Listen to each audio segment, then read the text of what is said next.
This maybe is one of the most controversial aspects of recovery today.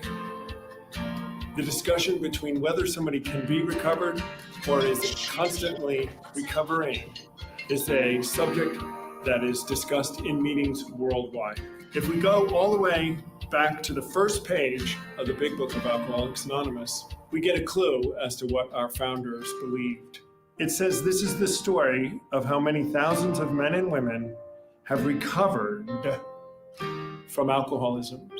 Our founders considered themselves recovered from a hopeless state of mind and body.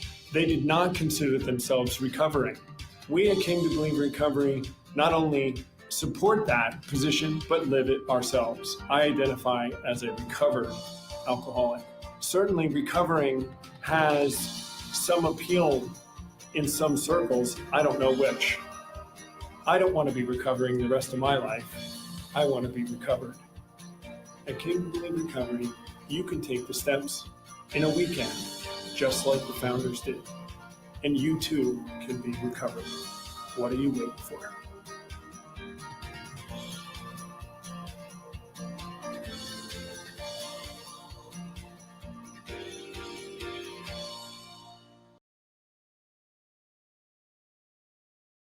This is Tom from Recovery Live, and I am a recovered alcoholic, as you saw in that video just there.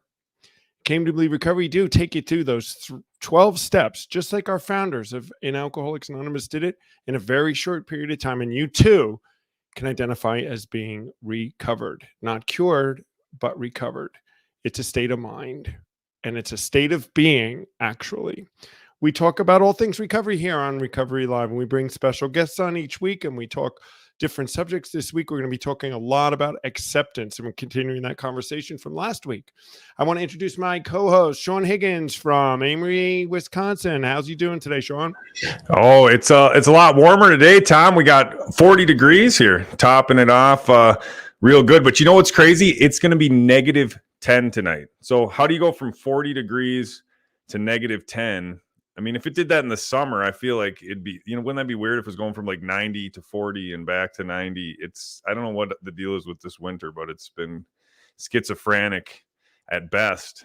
Other than that, just kicking it here, getting ready for the Amory retreat. Excited to talk to our other special guest today, Pam, and start talking about acceptance. Hey, Sean, that's a really interesting point. Now that we'll get into our science thing. I've never known a summer day to swing 50 or 60 degrees between a day and a night. But in the winter, it can do that. It can swing. It must have maybe there's somebody who's a meteorologic expert out there that can give us the answer to that. We got to have the answers to these questions, right, Sean? You can do it, man. I believe you. Something's going on with our stream today. I look like way smaller than you. If people ever saw us in real life based on this, it'd be funny for them. Well, sometimes the personality just makes the picture bigger, Sean. I'm sorry. I'm just coming across bigger today. Hey, you looked really good in that first video, the hashtag or the I am recovered versus recovering. Taryn Price said she loved it. She is recovered. We got Doc Roth checking in with us from Las Vegas, and Tim Seitz as well said he liked the recovered intro. Ooh, here we go. Recovered in Christmas, Florida. There's Joe Barker. So we want to let everybody know about this week coming up, Sean. It's an exciting time for Came to Believe Recovery as we are heading out to San Jose, California to present the 12 Steps of Recovery at City Team homeless shelter, where we're going to go in there and reach out to some of these people, men and women that are hurting, and bring this message of recovery. And we're heading out there Wednesday. And we've been speaking with a bunch of them out there, and the team, the volunteers, everybody out there is so excited. It's really interesting, Sean, that it's so common with us that we meet people all the time who say, why didn't anybody ever tell me this, right? And so interested in hearing what we talk about, which is, we didn't make it up, right? It's nothing new. It's what the founders were doing. but even the leaders at City Team, these people that are running homeless shelters, running addiction treatment places and all, who haven't heard that much or have a real negative, actually, attitude towards AA. And that's one of the things they're trying to change, right? Try to bring it back to the way it was. 100%. I just want people to know the truth. You know, I want to know what the full meal deal was and what happened in the beginning, because people don't realize this, but until 1938, if you were an alcoholic, it was pretty much, you know, game over. Wet brain, drink till you're dead, end up on the street. Today, that can still be the case. I mean, it is a powerful disease, but they actually were given an option in 1938 that like skyrocketed. It went from like 0 members to like 35,000 members relatively fast. So like, what was that all about? Then so that's why I'm really excited to pass this message on and let people know that I am recovered. Look at that. Oh, across the screen. Speaking of that, you know, we're going to be, just to round out our announcements, I guess, we're going to be in San Jose this week, which is really not a one for the public. It's this privately run retreat. But then next weekend, we're going to be in Amory, and it's completely sold out, guys. So this is our problem is we got more people that want to come than we have places for them, but we'll be back at you again with another opportunity to come and hear this message of the founders. A few weeks later, the first weekend in April, we're going to be in Lake Junaluska, which is near Waynesville, North Carolina. That has plenty of opportunities left. Anybody in the North Carolina, Tennessee, Kentucky, Georgia area, we'd love to see you out in Lake Junaluska. You could meet the great Steve Foreman and Sue Foreman, who will be there, who are our founders and authors of the Legacy Guide, one of the authors. A couple weeks after that, we're going to be back out in California in Redwood Glen, which is outside San Francisco for a retreat. And then then the next week after that, we're going to be in Leesburg, Florida, doing our home retreat. And then the weekend after that, back in California, Nevada City. So we're going about 4 weeks in a row, guys, out there. It's all on our website. If you want more information, go on the website. If you want to sign up, you can go in and sign up. We'd love to see you. And we're just getting the Prescott retreat together, Sean, for Arizona for July 15th through 17th. I was on the phone with Taryn Price this morning. We're getting ready to roll. So such exciting spring coming. Couldn't agree more, my man. I'm trying to find the merch file. I'm going to go on without it. But you guys can check out our website to get some merchandise to help support the Came to Believe retreat. We're going to be giving away some merch today. I don't know, Tom, you got your t-shirt on, right? That's one they can't buy. That's right. You had to attend the 2018 Amory retreat only, but I got the I Am Recovered. I know Pam's going to be coming on wearing some. What else? So I got the End Addiction, and we got some tumblers and some mugs. You can see let's see if I can do this right there. Right there. Boom, coffee mug in the background. So if you type hashtag recovered into the chat, whatever platform you're on, we'll get it. You'll get entered into a drawing, and at the end of the show, we'll give you, what do you think, a coffee mug today? We could do a coffee mug. Ooh, where can I buy is a question I see. You go to cametobelieverecovery.org and it'll bring you there, right? It will. And actually, probably Casera will post the actual link right to the merch page if she can. That would be great. And you can buy a bunch of stuff. We have everything, and it really does support us, guys. Like we say, we're presenting this message in California at the City Teams for free to the participants. It's something we really want to be able to do to those that can't afford to come to a retreat. And really, at the retreats, all that we charge for is the housing and the food, with enough to cover expenses. We're just wanting to put the message up. But when we go and actually do it for free, it's not free though to put on, but it is free to the participants. So any kind of support to help us is greatly appreciated. It all goes to help another addict or alcoholic get their jump start and live that happy, joyous, and free life in the go like us today. Oh, she loves it. It's almost like we paid her to do that. Like when we start talking about it, but where can I buy? I bet you if we ask Casera nicely, she'll drop that link down in the comment section, so you can just click right on it. Oh, Lisa did, so we can. Oh yeah, now Very it's on good. there twice. Sean, you could put that up for people to see. It's in the comment section. There we go. Lisa's on back today in the background. Yeah, she was the OG, the original wizard behind the screen. What's the OG? Original gangster. That's what that stands for. It's a slang term that the young children are using today. Do you like that, Lisa? OG, you were the original gangster, and she can hear us. Let's see if she puts a comment in. And now, the new gangster is who, Sarah? I don't like how you do this to me. I'm trying to pick on you to get you I hear something. I'm trying to be hip. I'm trying to make the show more youthful. Keep the kids see your gray hair. They want to just pass right on by on the YouTube feed. But I'm saying, like, let's bring them in. I can't talk till I got some in my beard. So, let's see who's checking in with us that we haven't seen already. We got Have a Blessed Day from Arkansas. Nice. It's home state of Bill Clinton. This is her again. Good morning, y'all. Hello, family.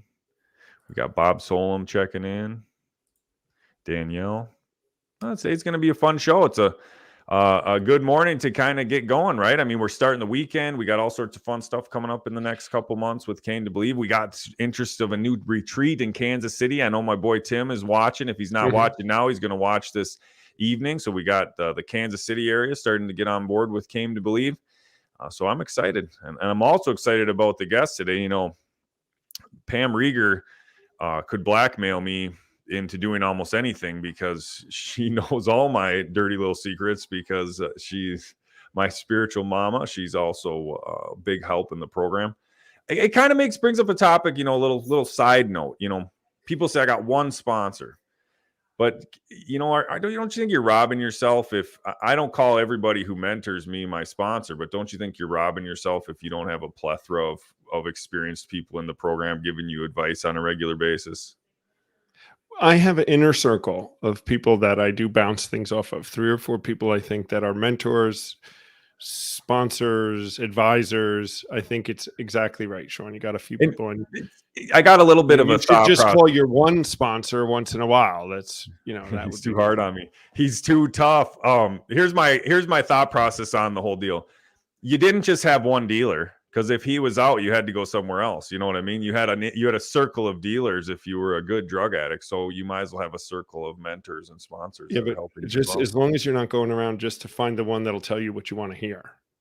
That's the thing. And to let you believe in it.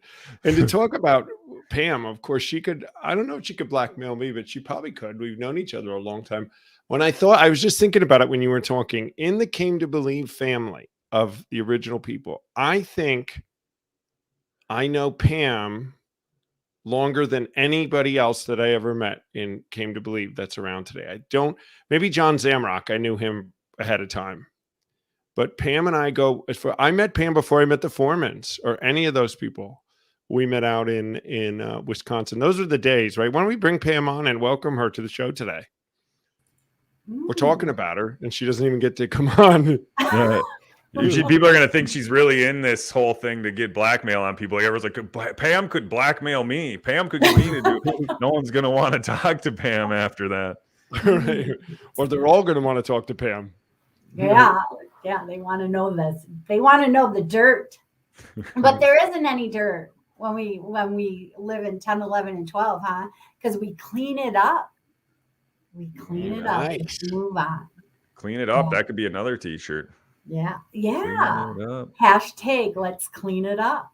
Let's clean it. Oh, there we go. You remember those days, Pam, back and it was like 92 or 3 or 4 when we met, right? It was one of those years.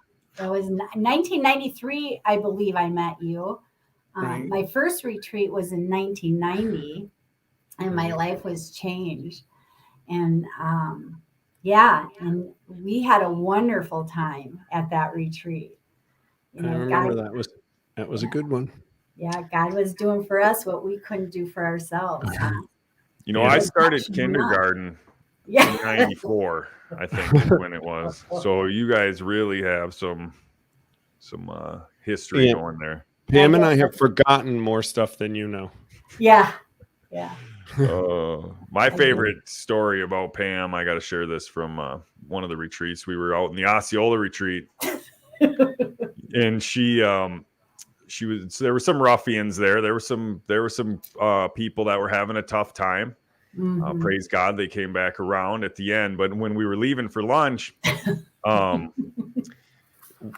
went with Pam. I was driving her, and Pam rolled down the window. She goes, "Oh, there's," and I can't remember the girl's name. "Oh, there's Lisa," and she's like, "Hey, Lisa, how's it going?" Lisa sticks a big middle finger in the air. "F you, Pam," and Pam's like, "Oh, she's just having a hard time," and we just rode off and went to lunch. And then later in that weekend, Lisa came with hypothetical Lisa came back Yeah. around and Yeah. and actually accepted the program and had her life changed. So I decided Pam just kept the smile on her face. No offense, just oh, poor girl. Like after this, so that's like burned in my head as who Pam Reiger is, I think, to the Came to Believe world and to the recovery world. So yeah. Well, that's how they accepted me right where I was at when I went to my first retreat. I I have a hard thinking- time believing Yeah. that. Yeah, I feel like you just were this way your whole life. Yeah. And yeah. you're lying to us about even having used. Yeah. Well, just I an think angel. my parents are watching, so they know what the truth is. Even my brothers. Yeah. I wish well, I can't change the past, can I? But God has done for me what I couldn't do for myself. And today, my family is proud of me, and they respect me and honor me. And that's because of the program. Came to Believe, what they taught me about living in the goal, steps 10, 11, and 12. And that we're not perfect. We just show up. And when I do make mistakes, I say, I'm sorry. And then I ask God, in step 11, my prayer and meditation, I ask God, show me what I can do different. Show me how I can react or change me so that I don't have to keep doing this. And so he's done it, 32 years later. Yay. Well, we could just drop the mic on that, huh, Sean? Yeah, we could be. Yeah. I mean, I'm so excited. 32 years of no drinking or drugs, or seeing things and hearing things. I mean, oh my gosh. Yes. And living in fear, right? You're a great reason why we got to make sure we continue to share our step one story, though, because if people only see you today, they only see you as you are today, they're never going to believe they can actually get there. But if you talk the lingo and the language and you let them know that you understand the suffering they're going through and have been there, that's really what opens the door for them to have a step two experience of like, wow, if Pam was like this and now she's not, and she says it's all about these steps she took and giving her life over to her higher power in step 3, then I can have that too, And so it's really important that we remember that, because we can get recovered, and next thing you know, we're not really reaching out to the newcomer like we're supposed to be in step 12. I got to fact check something here on you, Pam. You got to let me know if this is a true comment or not. Tim Seitz claims he went to high school with you. Is that accurate? He did. He did. And I was in Oatman Junior High and he was in Park Junior High, and us girls had crushes on Tim and his buddies. We would walk by the football field, hoping they'd see us, But by the time I got to Park Senior High in 10th grade, we went to the same school. I was supposed to go to school. I never even made it through 10th grade. I started using at 13, and by the time I was 15, going on 16, I dropped out of school, and my whole life just changed. And I was a thief. I was running with I was not good. You're And breaking my heart, Pam. yeah, it broke my dad and mom's heart, and my brothers. I was running away. They didn't know if I was alive or dead, and I would be gone for weeks at a time. So yeah, it was tough. I made some really hard choices, but today I can tell you I have graduated from high school. Nice. My life has changed. I mean, Tom, he went to college. Yeah, I went to college, got it done in Yeah. You know, you hear these stories, guys, for everyone out in the audience, and I'm the same way. I don't know how can you even think about Pam being that way, right? If you're so, but we all had stories like that. It's a testament to what the program can do, and how if you do this thing that our founders did, you too can have these opportunities in your life. In the coming weeks, we're going to be, Game to Believe Recovery. We say that we reach out to the least, the less, and the lost. We say that we meet you where you're at. And there's a lot of great conversations that we're going to have about the idea of meeting people where they're at, and how that looks in different ways in the world today, and how that all still fits into the mission of radical grace. And Sean and I were talking about it, and even Casera and us were talking about it yesterday about what does that look like, and that we got to be careful about. There we go, reckless grace, about putting ourselves in a box and saying that this is, what is the only way, or those. So it's going to be so interesting in the coming weeks, guys, and we hope you stay tuned for the things, as we want to talk to everybody about everything. It's hard, We it's know hard to what not works get for us. going on it now. Huh? Can I It's hard to share not. something? Oh, I'll let Pam go. You go, I Pam. just want to share something, because I know I met Tom in 1993 and stuff. Really, to be honest with you, I didn't know what I was doing. But you guys kept telling me, just do this, just keep doing this, do step 10, 11, and 12, hang around with the winners, Mary Jo Robinson. She was one of the leaders of the pack, I should say. And she was my spiritual mom. And she says, Pam, just keep coming. And she goes, and if I had a bad day, she would ask me, she goes, Pam, did you use today? And I said, no. She goes, well, that's your victory. Just keep coming.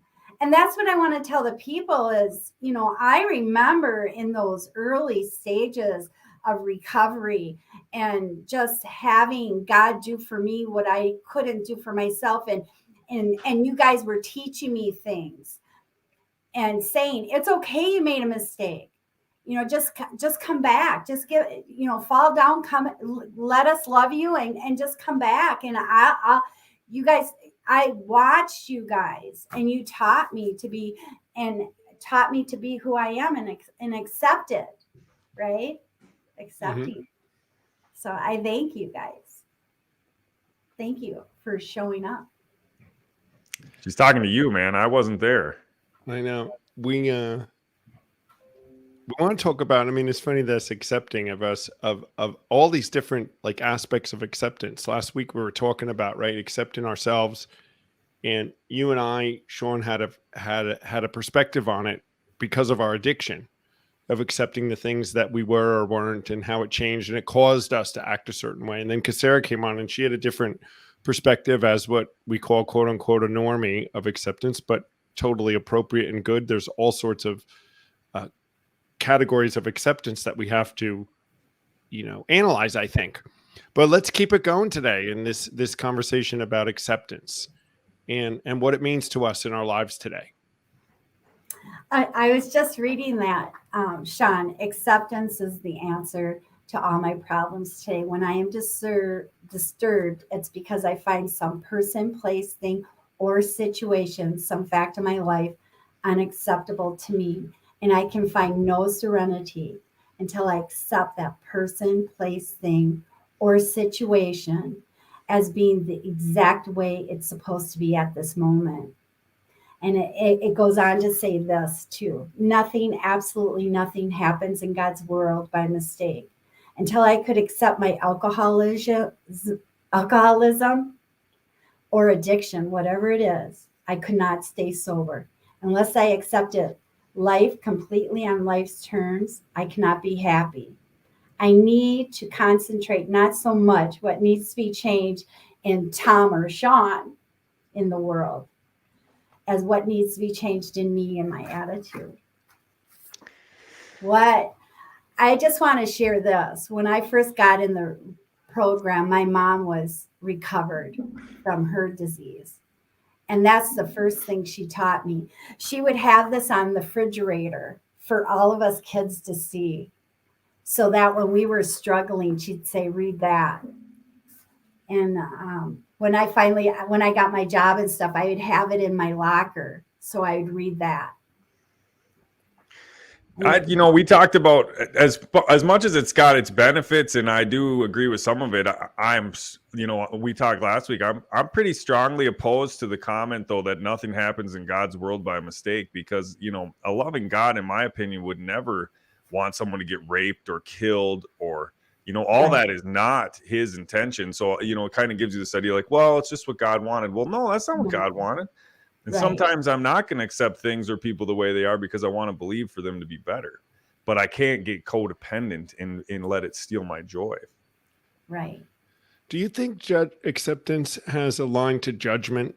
When we talk about, like, we're accepting things, is that it may have more of a line to that we're just not judging things the way we used to? We're accepting that things are the way they are, and we can change it and all, but it's a lack of judgment. I think I find that as a big deal today, that I try not to judge others. I mean, when people are, not agreeing with me, like Pam and Sean, or which you hardly happens, I just have to be okay with them being wrong. And that's it, that's acceptance. And I don't judge them. They're just wrong. What am I supposed to do? So in this, how does, we talked about this last week, but I thought it was a great conversation. How does that tie into the serenity prayer when we're just called to accept the things that we can't change? But once we realize we can change them, then we got to ask for the courage to do it. And then we pray for the wisdom to know which one is which. I think it's a 3-part thing. And I think when we only focus, like, if we only focused on courage, go out and change everything, that's bad. If you only focus on acceptance, then you become passive. So courage would be aggressive. Accepting everything would be passive. You gotta have the wisdom to know which one to be in that moment, because it's not black or white. Sometimes it's gray. So it goes into this line of what we're doing. We've redefined our characters. We now have a God that's helping us. We have him looking at how we want to live our lives, and we want to live towards those assets, right? So now we have this ability to judge situations with like a scale. And that judgment, Sean, I think falls right into the serenity prayer to say, okay, that's something I can't change. So I got to let it go. I got to just deal with it. That's acceptance. Then there's something that I can change. And there's an acceptance part to that, I think, don't you? To accept the fact that I can't sit still anymore. I got to go do it. And then know the difference. It's truly one of the gifts and the promises. Yeah. In step 9, it says, right, we intuitively know how to handle situations which used to baffle us, which is the whole thing. Handle them, which is either handle them, don't handle them, or change them. I got a real simple concept on this. When I would leave for work late and I get on the highway and start cussing at everybody because they're not going fast enough so I can get to work on time. And I blame them because they're not driving fast enough. And then all of a sudden, God's like, knock, knock, Pam. Maybe you should leave 5 minutes earlier and then you won't be cussing everybody out. And maybe you need to look at yourself instead of blaming the neighbor or the driver next to you. It's a real simple concept, but instead of blaming everybody else for, what I'm doing, I have to look at my own behavior and show up 5 minutes early. But see, you were able to accept that kind of guidance, right? That you were getting now. Yeah. You said, I'm open to it. You're right, God. I got to make my change. Yeah. Hey, I'm the same way, Pam. Well, I didn't know it was my fault until really. Whoa. I mean, in how many years did I do it that way until all of a sudden the light bulb came on and said, you know what? You can leave 5 minutes early. I mean, talk about it. When it comes to being in traffic, if you ever get a chance to ride with Steve Foreman, you are going to get an education. Oh, because it's quite fun to be with Steve Foreman in traffic. Actually, it's not so fun to be with me too. There's a switch that turns in me in traffic that I just try not to get switched, Pam, like you. I want to go leave early or whatever. But these are like our whole life, these things. And we put ourselves a lot of times into the places. This is where this judgment thing, this is where this new attitude we have in our new way of living, like step 10 says, as we commence this way of living, allows us to navigate this and more we do less and less of the things that are aggravate us, and more of the things that just lead to success. Yeah. Interesting thing in comparing the two, the acceptance is the key to all our problems against the serenity prayers. Neither one of those are in the big book, original big book.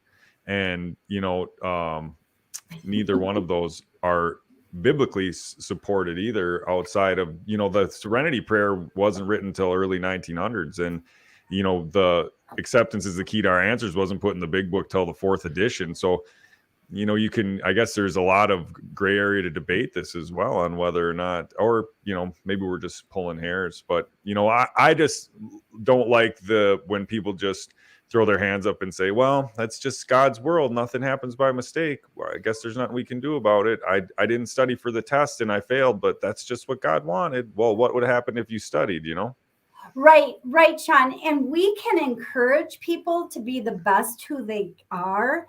And we can say, hey, why don't you show up here? Let me work. Let's do step 10, 11, and 12. Let's go through it and stuff like that. And we want this world to be better. It's not like we don't when we want to show up.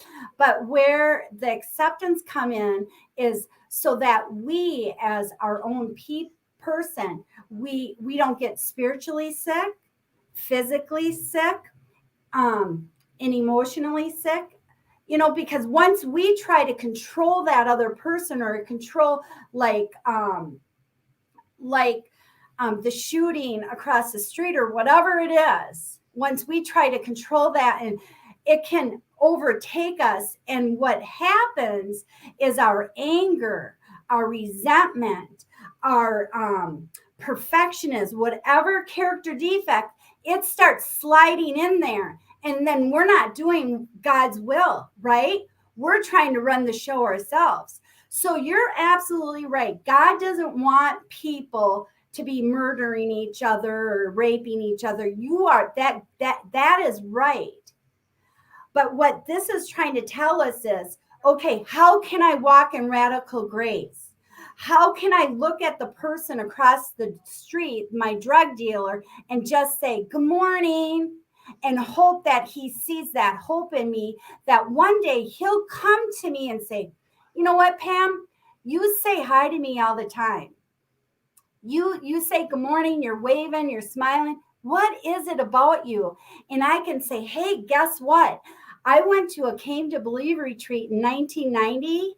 I have been drug-free ever since. And God has done for me what I couldn't do for myself. Hey, do you want to hook up? Do you want to go to a meeting? I can get you on Zoom. There's meetings available. So that's how that works. It's not accepting the evil where evil is. It's learning how to walk in grace like our higher power did. It's really interesting, though, if you go, I've been kind of popping on the dictionary.com definition of this. There's not like a straight definition of the way that we're using it in the big book. There's a lot. It's like the act of accepting. If you go to accepting, it's to receive something offered willingly, to be able or designed to take or hold something applied or added, to give admittance or approval to endure without protest or reaction. I guess that'd be interesting. Just something for our viewers to dig into. Look up acceptance and see what the actual definition is, and if you can find something that is more connected than I'm finding, because I thought that was curious. That's the only reason I brought it up. Yeah, Sean, I don't mean to cut you off, but I just want to say this too. My mom had to accept me as I was a drug addict, alcoholic, hanging around with some thugs. I mean, I was a thug too. Please, no disrespect to thugs, because I was there, right? Yeah. But my mom had to accept that. But the secret of is she was on her knees that night praying for me, right? So when the door was knocking, and all of a sudden I was able to surrender. She loved me through it, Sean. She loved me through it. She would let me come home. I'd be gone months at a time. She would let me come home sleep in my bed, and then go back out there, and she would have no idea where I was. But she loved me. I actually was able to find something. Okay. Able or willing to accept something or someone, inclined to regard something or someone with acceptance rather than with hostility or fear. And then I don't know why the often popped on there, but I like that. yeah, that's actual. When I finally got into the right spot, that's the actual definition of accepting. And then acceptance is the act of accepting. So But makes I think, sense. Sean, that one of the things you said was acceptance. I think I heard you say approval somewhere. And I think that's, in some ways, that can be trouble where that leads into that, oh, this is God's will. So we just approve it. This is where God wanted this to happen. And that whole thing about will and God's will and our will and turning your will and all, we had a discussion about that this week. And I did some definition searching on the will. So maybe one of these days we'll talk about that, because it's in the same, conversation is, if we're accepting it, are we accepting that as God's will? And that whole thing about turning our will over, and does God pull strings, and can we get in and out of relationship with him with that, taking our will back and putting it in? It's really interesting. And it's something to talk about when you hear people new in recovery and being able to grasp some of these concepts. Yeah. Well, and it is really, it's why it's extremely important that we stay in step 11. If we're not in step 11, then because there are times when it's going to be radical compassion that looks like enabling. And there's going to be times when it's hard-nosed, like very conservative, not giving an inch because that's what you need, So thought through prayer and meditation to improve our conscious contact with God as we understood him, praying only for the knowledge of his will for us and the power to carry that out. See, we need to know what his will is in the situation, to pray into that, to ask for a little bit of insight, because one guy might need, you might have two different people show up at your doorstep needing a place to stay. One guy, it might be that God's will is that he comes in and you do give him a place. And one guy, it might be to say, nah, you can't crash here. It all depends. The big book has stories of saying, this guy, you might be an alcoholic. Well, we don't coddle him. They say, go out and see, here's some money, go drink. That might be what you have to do for somebody. It might be the one thing that drove them into recovery, but loving somebody in a tough situation might also be the one thing that drove them into recovery. So it's kind of the best of both worlds. And you have to be very discerning in the moment to know what you're supposed to do. And the only way you can do that is through step 11. There's no like hard, fast rule in this stuff. It's different case by case basis.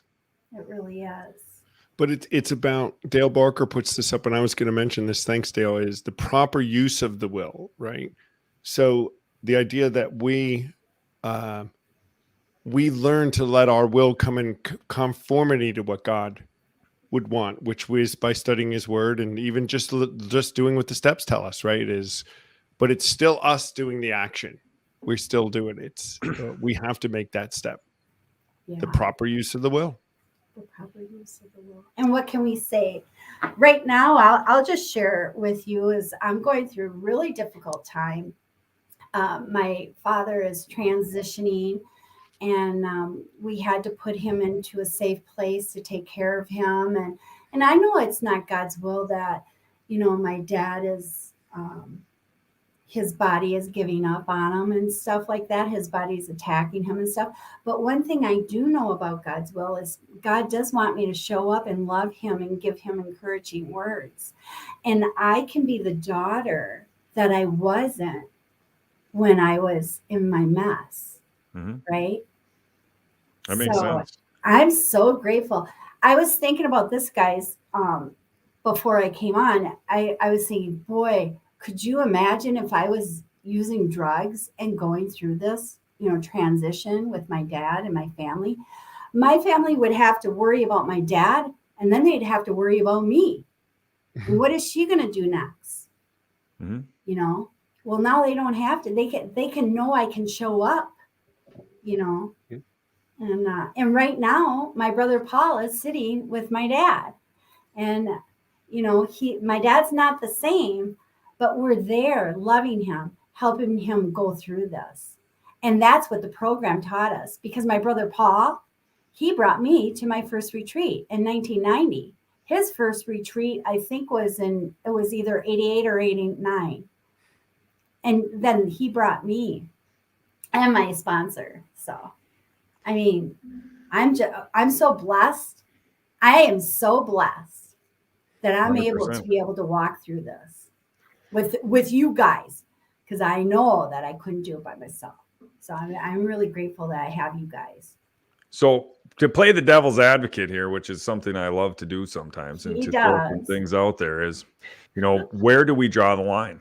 Where does unconditional love and unconditional acceptance end? Let's pick a hot button topic for the day. Am I just to accept somebody who's racist being around me and saying racist things and being a racist in front of me? Is that something that I should accept and pour unconditional love on him in that moment?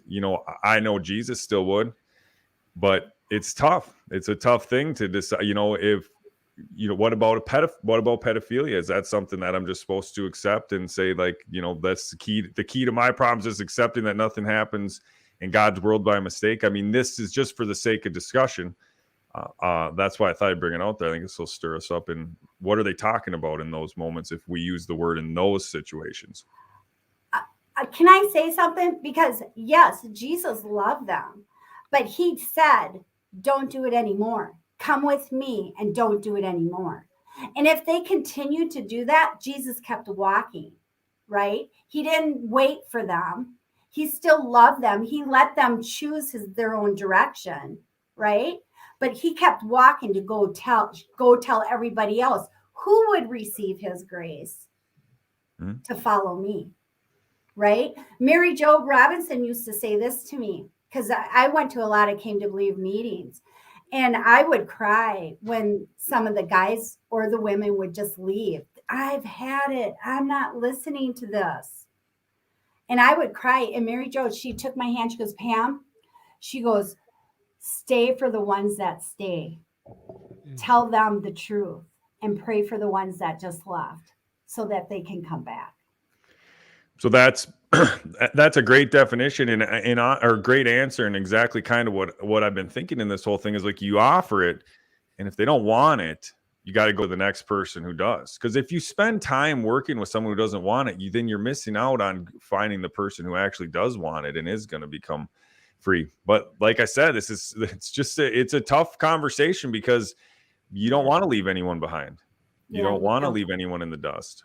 But there is enough resources and groups out there that once you find out what it is for you, like, for instance, I know Casera really is lights up when it comes to what does she call it? Harm prevention or harm reduction. Harm reduction.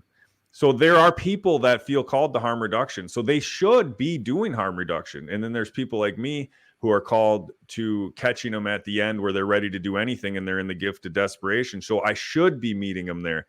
As long as people are actually going out and doing what they're supposed to be doing and not making everybody look like everyone else, we should have a full spectrum of humanity meeting broken humanity in its place. And that is one of the biggest things I like to, if you don't get lit up about harm reduction, but you get lit up about the gift of desperation and meeting someone at the very end of that and introducing them into something that's going to take them the next level, you don't get to claim the prize, because Sarah might have been doing harm reduction with this or her group for years that finally got them in the door. But if we work together, some are planting seeds, some are harvesting. And if you find out what it is in you by doing step 11 that causes you to come alive when helping somebody, and stop being anti what Casera is doing, just be pro what you're supposed to be doing. Next thing you know, we're casting a very wide net, boom, and bringing in a lot of people. Yeah.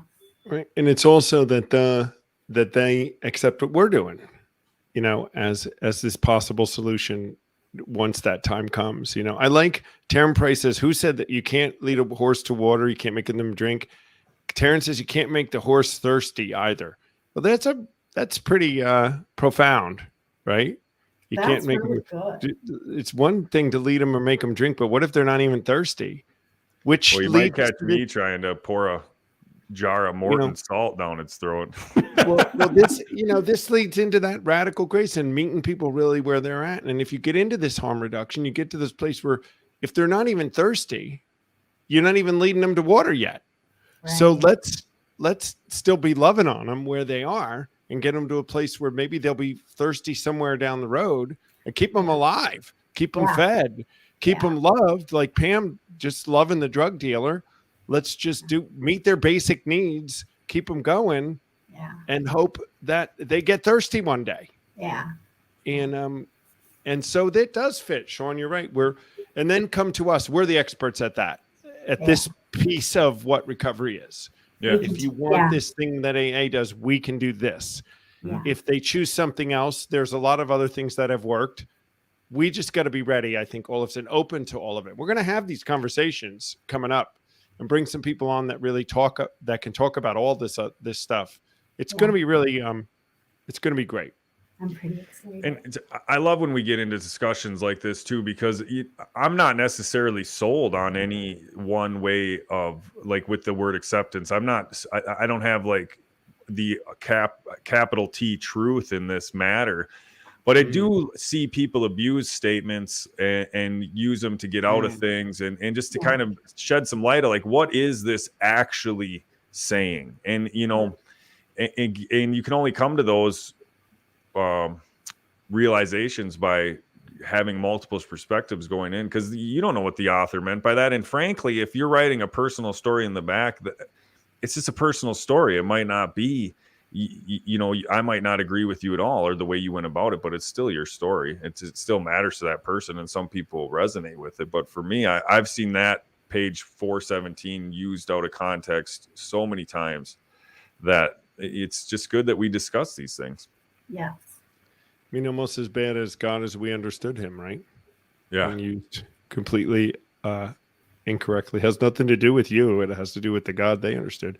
Hey, what about our hashtag recovered, our giveaway? We got anybody, Sean? How are we building up there? Well, here's the thing. I saw a lot of them come in the beginning, and then when I went to look, I realized I hadn't started it. So if you All good. If you put it in earlier, make sure you put it in now. Get that hashtag recovered going. One person is in, but I saw at least 5 or 6 of you put on there. So get hashtag recovered in the comment section for your chance to win that free coffee tumbler mug thing. What do you call it when it's a mug, and what do you call it when it's like the Yeti thing? Like this. Well, they call them tumblers when you. What's this? A water bottle? Tell me the difference between the two. Enlighten me. Well, the tumbler allows it to be a water bottle or a coffee bottle or anything. So, like a real water bottle thing, you wouldn't put hot coffee in, right? But that you can. Why wouldn't you put coffee in this? Yeah, it doesn't tumble like a tumbler. That's my thing, right? How does somebody know why it's called a tumbler? Because I want to know what tumbles. Why wouldn't you put coffee in this though? It's same deal. Why would I put coffee in that? Because why wouldn't you? Yeah, you would put coffee in that. It's best for hot drinks, actually. What about this one then? It's the same thing. It works. Yeah, it's the For same. hot drinks. It's the No, same. this one has a just clear different plastic lid. top. This one has the water bottle style. It's One, just. I think you can put a straw in. The other one you can't. Well, there you go. There we go. I'm just going to have to accept Doc Roth. Doc Roth, that's called being a smart, what? He says, throw it down the hill and it'll tumble. Let's see. Hey guys, next week it's going to be really great. We'll be coming to you live from California. Sean, you realize that we'll be doing Recovery Live from San Jose next week. You and I will be at the retreat. We'll be getting ready to go in and meet those people at City Teams and bring this life-saving message. Dale Barker will be with us. We're going to have a whole team of California volunteers. We'll have people on talking about it. Next week it's going to be a remote presentation of Recovery Live. You excited? Doesn't I seem just- excited. Figure You it guys, out. Hannah's I more just- excited, and she's not even going on this. I'm excited for you guys, and I have a family member that's homeless out there, so I'm hoping that they're going to be meeting you. I'm gonna pray that all week.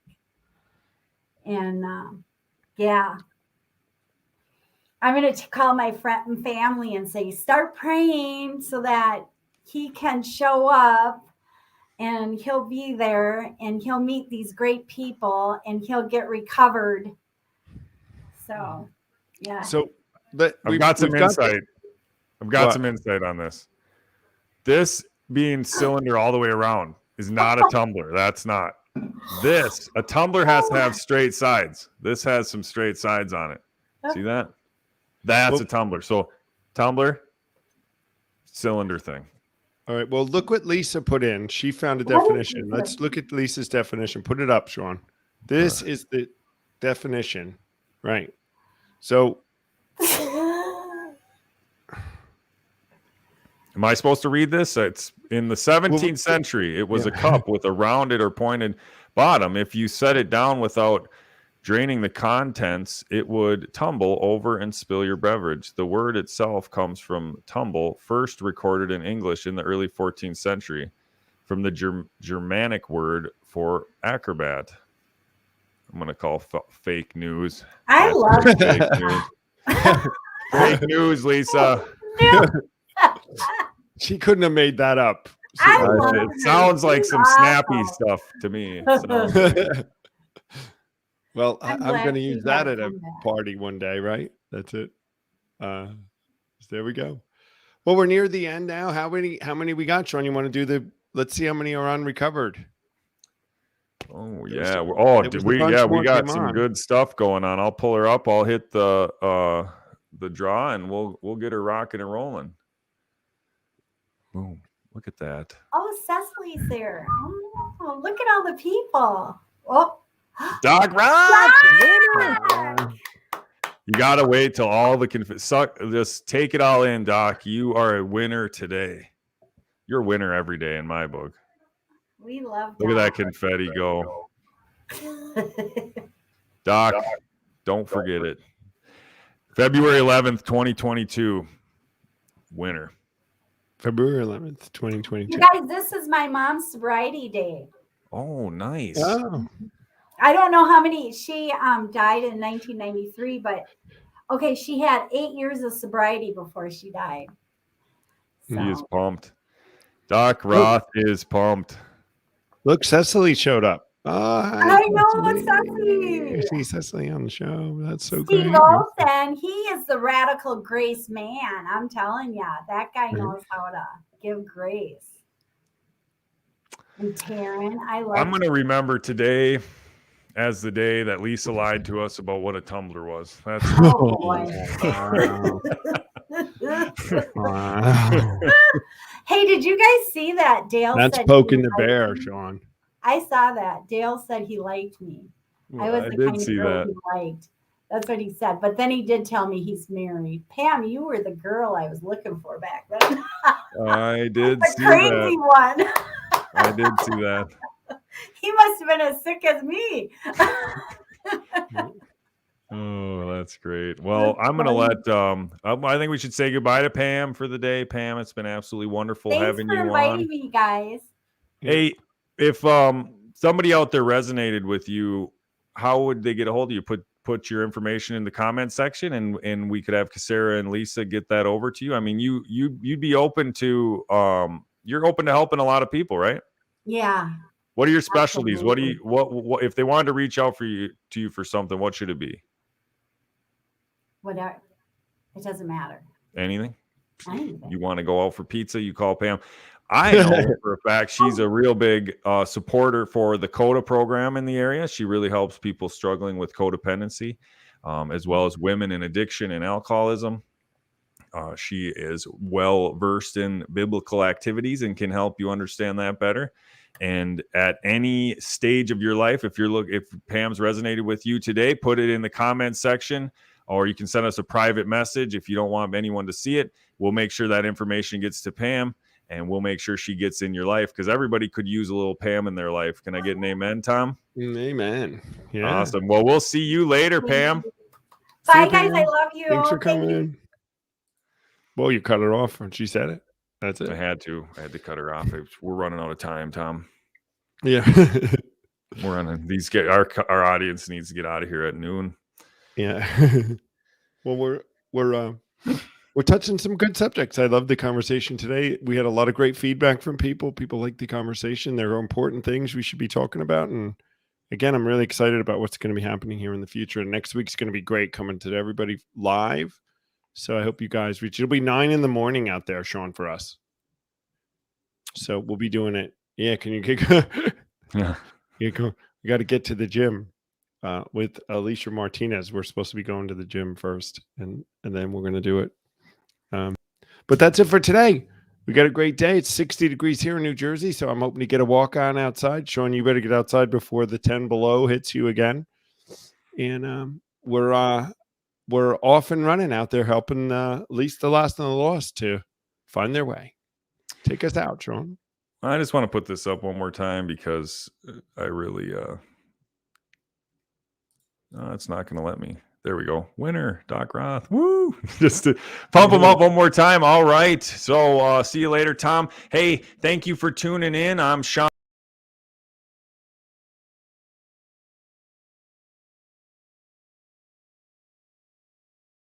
Spread the message of just the way the founders did it. I mean, AA was supposed to be a life-changing program. Taking the steps was supposed to be something that turned you into a radically new creation and sent you off in the fourth dimension of existence. And if that hasn't been your experience with the 12 steps of Alcoholics, words are hard.